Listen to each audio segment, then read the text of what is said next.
بسم الله الرحمن الرحيم وقل اعملوا فسيرى الله عملكم ورسوله والمؤمنون صدق الله العظيم.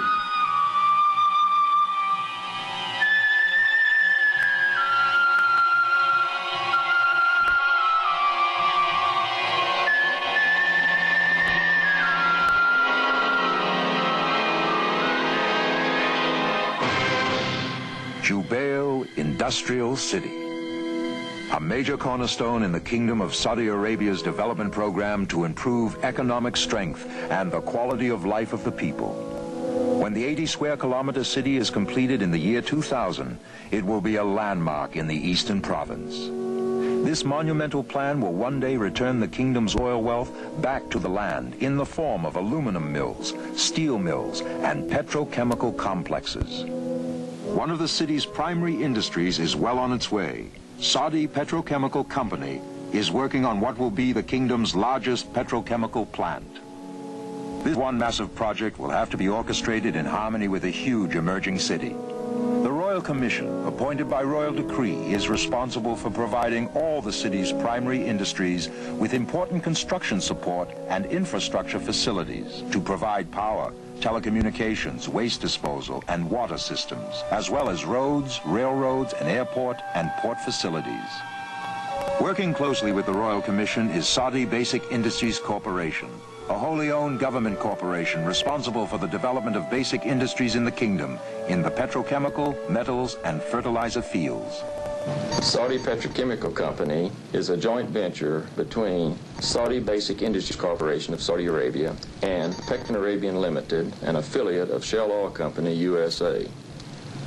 The primary objectives of this company include having a cost-effective operation that will manufacture products that will be extremely competitive worldwide, and to meet the Saudization objectives of the kingdom.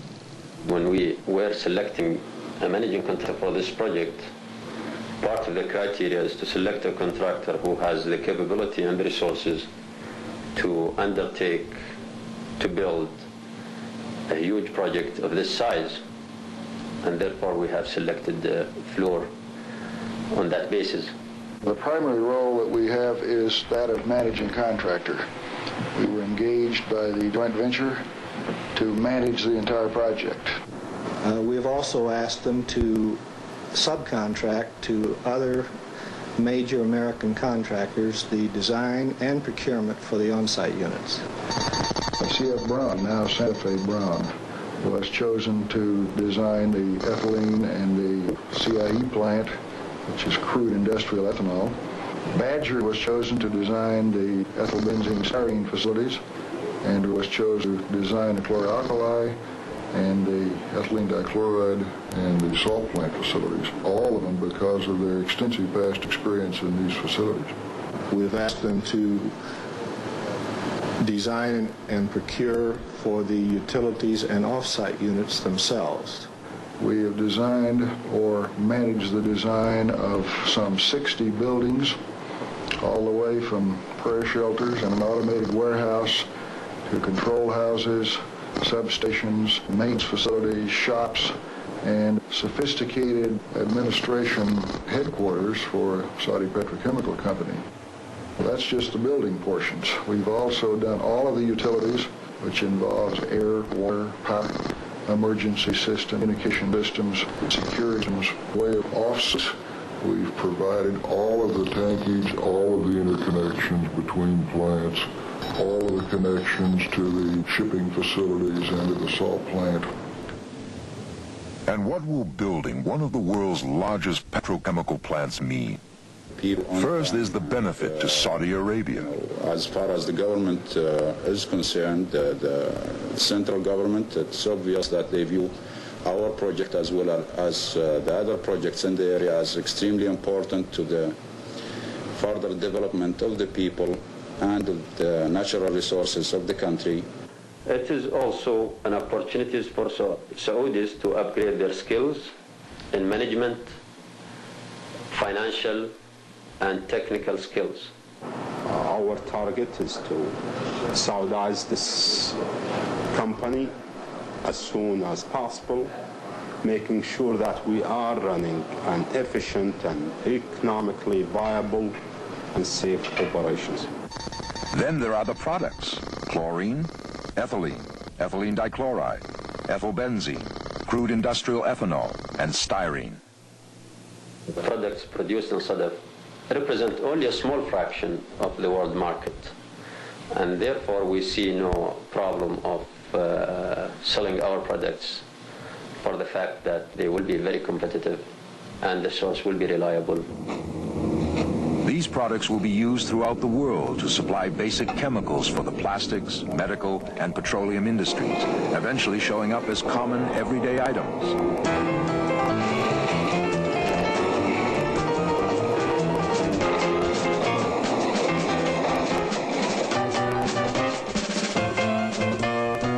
But before any of this can happen, the plant's got to be built. 1980, second half of calendar year. Two major contracts were awarded to you. Construction sorting, another prep of square kilometer.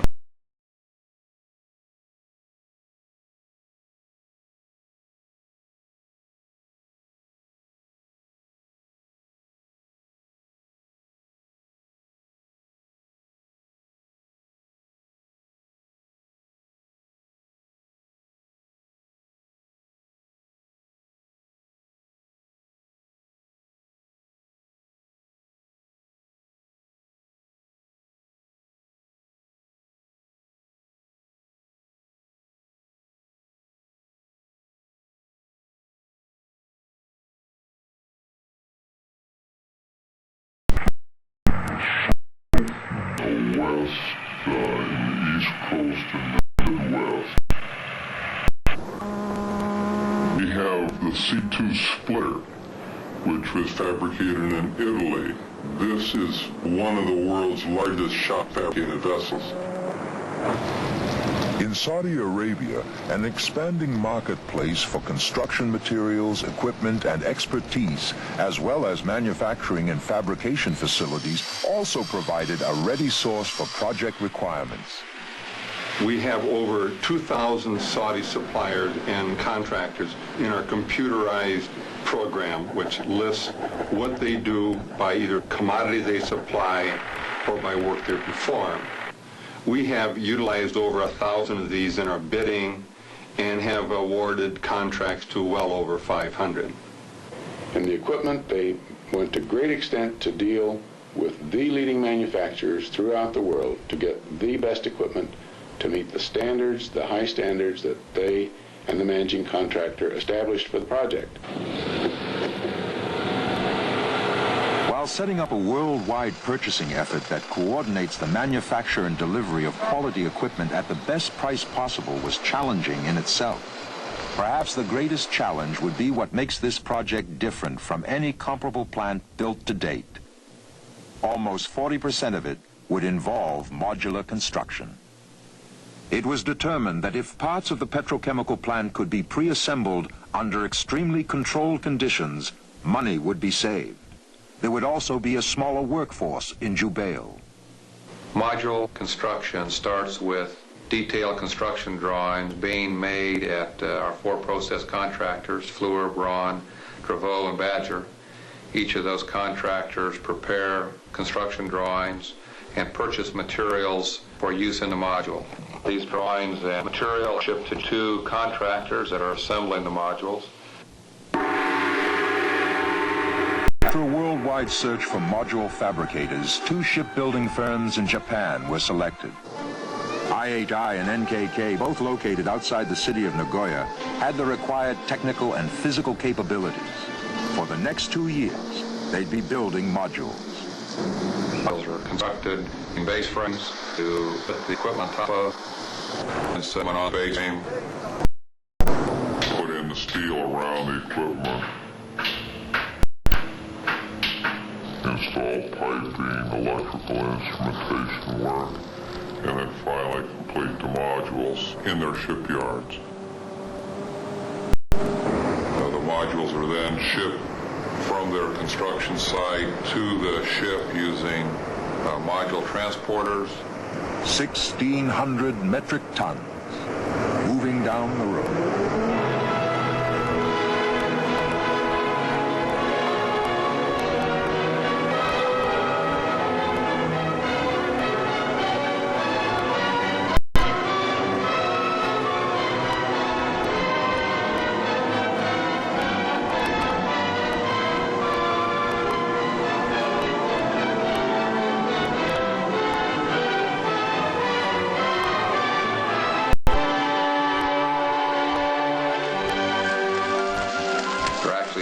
loaded to the ship for transportation to Saudi Arabia. The shipping takes about 20 days. They're then offloaded in a similar dock facility in Saudi Arabia, again transported on module transporters from the dock facility to the actual installation points. They're then removed from the transporters using cranes or jacks, and then put on their foundations using the same crane or jacks, and then combined with the rest of the facility. There's two types of modules used on the project. The off-site pipeway modules that you see in black here are, most of them are constructed using modular techniques in Japan. The major work effort, though, is on the equipment modules that you see in between the process units. The largest ones are the ethylene furnaces and the ethylene plant. You can see the 4 of them here. It's about 1,600 tons.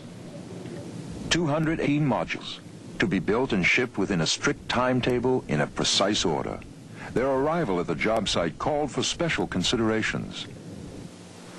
The entire area that we work in has to be prepared for the hauling of the modules, and these modules and their transporters weigh in excess of 2,000 tons. So virtually we have to compact the entire area to withstand that weight. You cannot a 1,600-ton module between two other modules when you only have a 1/16 of an inch at each side. So what you have to do is you have to start at one end of the plant and then sort of build yourself out of the process plant. Each module put together one weld, one weld. There are no spacer pieces between pieces upon their actual position in a steam of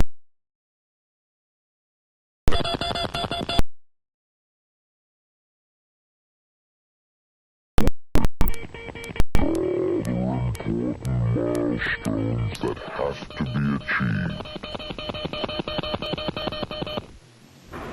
Well, the primary objective we have by the end of June '83 is to have our owners move in and occupy their new home, which is primarily the administration building. The support buildings, the warehouses and machine shops that they'll need to for initial startup purposes will be also turned over by June. Other important facilities include the utility systems, which will supply the rest of the plant with air, steam, auxiliary power, and water. These systems, as well as ethylene plant system, will be completed sequentially to meet the requirements of the Sadaf operations group for commissioning and training. This allows Sadaf to commission parts of the plant while construction is being completed elsewhere. As of the end of June 1983, certain components of these systems have been turned over to Sadaf, including the first phase of the central refrigeration plant and parts of the fresh cooling water, oily water, storm water, and sanitary sewer systems.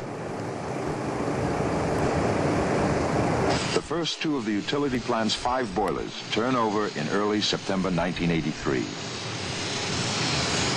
One of the major events in the ethylene plant will be the turnover of the cracked gas compressors in March 1984. An earlier event of note was in November 1982, the lifting of the over 900 metric ton C2 splitter.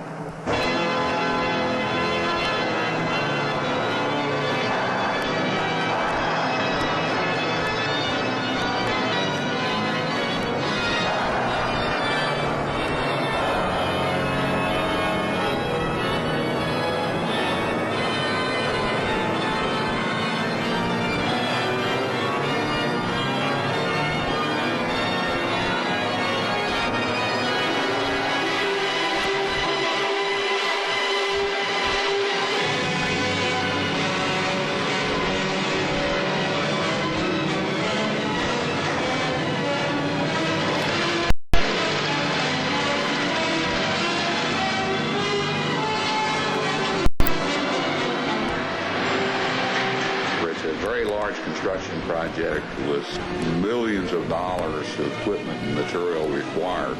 Our contractor has been in the marketplace for about 2 years buying, and it's gone very well. We're on schedule and we're within budget, and that tells the story right there.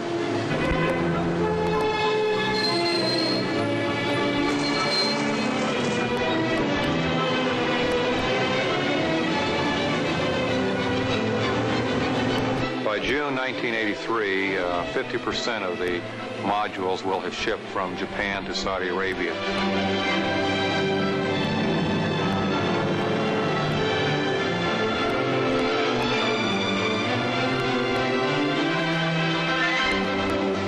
We have 3 ships that are moving modules.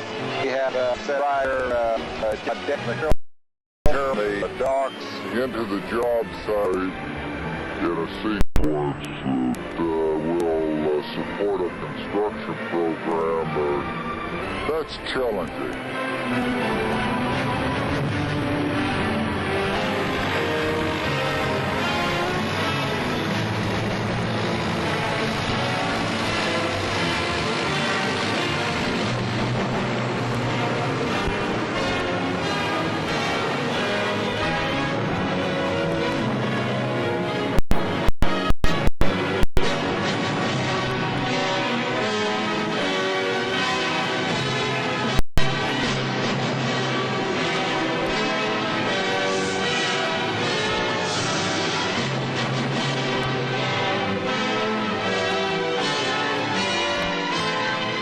Will all add up to an industrial era that complements the Saudi government's objectives of utilizing the local resources and raw materials and to upgrade the skills of the workforce.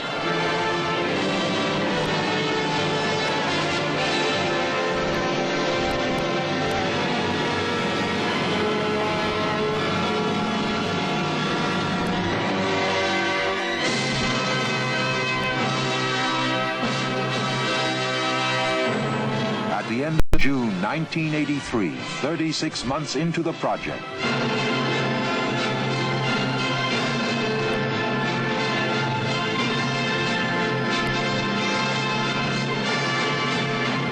the Saudi petrochemical plant was approaching 50% completion, well on its way to being totally turned over in August 1985.